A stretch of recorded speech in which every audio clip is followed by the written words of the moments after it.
Hey folks, just wanted to do a little video about a little piece of hardware which I got lately. This is the RetroTink-2X SCART. The sort of, I guess you can't really say second generation to the venerable RetroTink-2X. It's sort of a sibling product. The big thing that this is designed for is really for systems which use RGB with a EuroSCART connector. So for me personally, I've got a bunch of, computers like my Spectrum and whatnot that only do RGB output. They don't do composite or SVDO or component input like the original RetroTink does. And so what this lets me, what lets you do is plug those in, give you a HDMI out, and line double from 288 or 240p to 576 or 480p. So then you can use it on a modern display, feed it into capture hardware or whatever.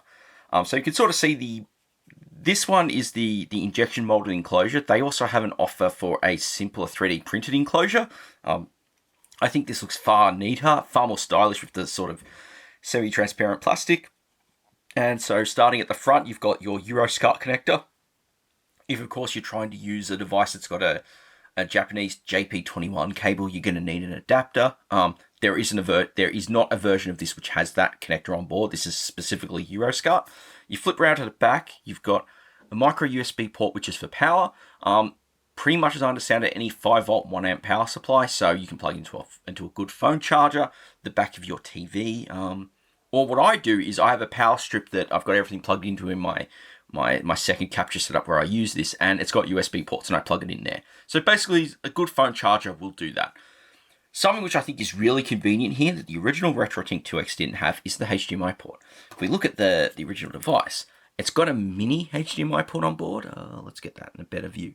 And the thing with a mini HDMI port is those cables aren't necessarily easy to acquire. They're a bit of a pain to find. I only found one retailer which had them, and that meant they were not quite as short as I needed. They were longer, so it was a bit fiddly around with the setup. So having a standard HDMI cable means it simplifies things so much. It means that I can just plug this in using some cables I can get a hold easily. I've got some short ones and some longer ones, and it works great. The final feature is this little blue button, and this is really the mode toggle. Basically, there's 3 modes on offer here. You've got a standard line double, then you've got a line double with smoothing applied, which does make things different. It's sort of a mixed bag, whether that your preference. I'll show that later. And a third mode introduces basically instead of line doubling, it does scan lines. So you line double, but the second line is scan lines. And that's the thing, you can just hit it anytime. You don't have to power cycle it or anything. You just do it live and it works really well. And it's a very nice little compact device. As I said, I really love this case. One of the reasons I love it is, one of the reasons I got this was really for events I go to, or hopefully will get to go back to.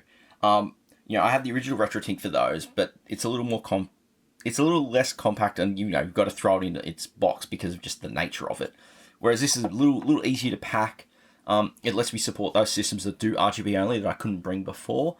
And it is very much a straightforward device. So what I'm going to do now is I'm going to just show a run through and talk about it, how it works with various RGB systems. I'm going to use my 128K ZX Spectrum, my Master System, my Mega Drive, and my PS1. I'm just going to play it through, show some of the games I played on it, talk about just how they look, things to note, and also show how the 3 filtering modes do appear with a few games, for example. So I'm going to cut that footage, and we'll be back in a moment. The first of the games we're looking at for the Spectrum is Exelon, which really shows off that Spectrum aesthetic. Black backgrounds, lots of vibrant colours really well. The Spectrum's palette, with its very saturated colours, looks really good on the RetroTink, as you can see here. Everything's clear, crisp, and it really is very clear and watchable on the eye. It really, really does justice to these games when you're playing it on a modern display. Next game we're looking at is Ranorama, which kind of is the opposite of Exelon, in that it features a lot of bright colours for the backgrounds, and all the objects are drawn in black. Once again, it's very clear on the eye to look at, much crisper than you'd expect, and of course, it really does show how good the RetroTink is at doing these kinds of games. It really suits the Spectrum quite well in my eye. Now for the final Spectrum game we're looking at, and it's the conversion of WEC Le Monde. And here, of course, I've got the 3 modes side by side. No filtering in the center, the scanlines filter to the left, and the smoothing filter to the right. The scanlines filter, of course, is sort of a mixed bag, whether you prefer that darker look that it adds. Personally, it's not for me. But the smoothing filter is surprisingly nice here. The simpler art style, a lot of outlined art, that which the Spectrum offers, it does work very nicely here. It actually looks really solid. And I'd admit I'd probably use that. Now onto the Master System, and the first game we're looking at is Enduro Racer. And you can see the Master System, like the Spectrum, has that very bright, saturated palette, and it looks really crispier as well. It's not really a surprise, to be quite frank, but it really shows the game off well. And next, we've got Power Strike 2, which is probably one of the more intense games ever released on the system. And one of the things about it is that it's a game that's very busy visually. You can see a lot of sprites on screen, a lot of that sort of flicker to show more, and a lot of detail in the objects and tiles. And it's incredibly crisp. The Master System here, particularly this French RGB model I use, really shows it off well, and you can see that just in the background of this sky section. And now for the last Master System game in Outrun. As we can see here, the scanline filter darkens it, and again, your mileage might vary.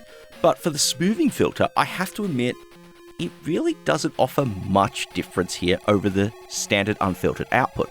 That might be just my eyes looking at it, but where it really benefited things on the Spectrum, it really didn't here. So down the line, I would probably just stick with the unfiltered visuals. Now on for some 16-bit antics as we go to the Mega Drive and start off by looking at Super Monaco GP. Unsurprisingly, like with the Master System, my Mega Drive does a really nice job of RGB output here, though this one is a normal European one, not a French special one like my Master System. But it's bright, clear, and it looks really good, which, to be frank, isn't much of a surprise overall. I'm really happy with how this handles it, and things look good from this point. Now for something a little more detailed, we've got Granada, which is a bit of a personal favourite of mine. And again, it's sort of, these textured backgrounds and sprites really do add a little more detail to what you'd expect. And of course, the RetroTink is just doing an absolutely lovely job rendering. Again, Model 1 Mega Drive does a really nice RGB signal. And it's a game here that, these details work really well. It's clear and readable, and that's really what you want when you're playing a game as frenetic as this. And onto our comparison, and I dug up the Mega Drive release of Virtual Racing here. And I was really curious with the smoothing filter because you've got a lot of divot details on the track, like some of the track artwork and the texturing is just divot patterns. And unfortunately, I was expecting the smoothing filter to have an effect on it, and it really didn't. I'd probably stick to just using the raw unfiltered output of the Mega Drive in general. But that's of course me, and that's a personal preference. And now on to looking at some PlayStation games, and we're starting with MechWarrior 2, which, at least its original DOS version, is a massive favourite of mine. And the PlayStation version here looks really good through the RetroTink. There's that sort of, you don't really see the dithering up close on the textures, everything looks crisp and clear, and once again, the RetroTink really is doing a great job at looking at this game and rendering it in general. Even though it's just using the PlayStation's low-res mode, it does look very solid. It's really working great. And now into the air with Air Combat. One of the things about Air Combat is that whilst its gameplay visuals use the standard PlayStation low resolution mode, the menus don't. They run in the high-res interlace mode. And so we've just cut to now showing the transition from the pre-briefing into the gameplay, and yeah, there is loading involved. And I want to sort of show this to really show how well the RetroTink handles the transition between those modes. When I was doing it under capture, it had quite a bit of delay. But as we can see here, once it finishes loading, it turns out to be fairly quick. Even though you do hear that pop of audio before the screen comes up. And now for our three-way filter comparison, we've got Formula 1 up. And so the scanline filter, again, it's as you vary. I personally prefer it, the darkening and whatnot. But the real surprise here is with the smoothing filter. I found it it's a very subtle improvement, and you can sort of look at the formatting of the text on the instrumentation, but I found it to benefit it very slightly. It's like the PlayStation with its sort of choppier low resolution visuals really does benefit from the filter. As we cut over to Ridge Racer to do the same kind of comparison, we can also see that that still applies. Ridge Racer with the smoothing filter looks just that bit nicer as a result. In fact, I would hazard a guess as to say that all the consoles of this generation, the Saturn and the N64, and even the 3DO would probably all benefit from this filter with their visuals. You could sort of see this little thing smoothed out, and it looks a lot better. And I know a lot of people are going to say, well, you can just emulate to do that, but, you know, we're all about real hardware here. And there it is, the RetroTink-2X SCART. You'd have seen that it looks really good in action. I was really impressed with the visual quality. And the performance, of course. Because this is just a line double and not a full upscaler, it means that you're getting maybe a couple of scan lines of lag. And so the performance is fairly imperceptible when you're actually playing a game. It's very quick, it's very fast, and it's not really going to interfere all that much. So it's very good on that front. Of course, the legacy part of the problem is your display connected to how good that handles 480p or 576p content. Your mileage might vary there. But as a base device on its own, it works really well. And I've used it with a bunch of my portable screens and a second monitor, and it does the job amazingly. I really do recommend it. Price-wise, if you get it from RetroTink themselves, that's $95 plus postage. And if you're in Europe, you've probably got a better chance to order it from VG Perfection, where it costs you €85. Now, that might sound high, especially knowing that there are more generic SCART to HDMI upscalers, or are they upscalers, devices out there. But for me, the quality here is amazing. Though you have to be mindful that you want to make sure your device can be forced into 4x3, as the RetroTink doesn't do any proper processing because, of course, it's just a line doubler. But if you're in a situation where that is going to cover all your needs, it is absolutely worth the money. I've been really impressed with the device. I've been impressed with the RetroTink line of stuff since, of course, I bought my original RetroTink. And so the new device pretty much succeeds for this if you've got RGB-only devices you want to use. It's really well put together. It's great because you don't have to do any fiddling or configuration. I know that, and I've been through that setting up my FrameMaster for the channel and for the capture I do there. But it's really convenient to just plug it in, plug in power, plug in a device, and off you go. That is very handy, and you can't deny how useful that is. And if that's the kind of player you are, you don't really care about tweaking things that far. You're fine with with the 480p or 576p and your TV doing the rest. It is well worth your time. So do go check it out. I'll pop links in the description so you can grab it. I'm not, there's no affiliate or anything there. It's just I'm just a very, very happy customer. So with that, I will leave it there. Thank you all very much for watching. If you've got any questions or other queries, do leave them in the comments below, and I'll try and answer what I can.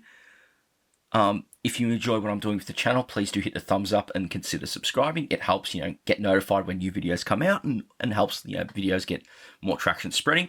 If you want to support what I'm doing it beyond just the usual saying thanks or whatever, check the links in the description as well. You've got my channel's Patreon page where, $1 a month gets you occasional early access to videos and some behind the scenes doodads. But most importantly, thank you for taking the time out to check this one out. Thank you very much for watching, and I'll catch you on the next one.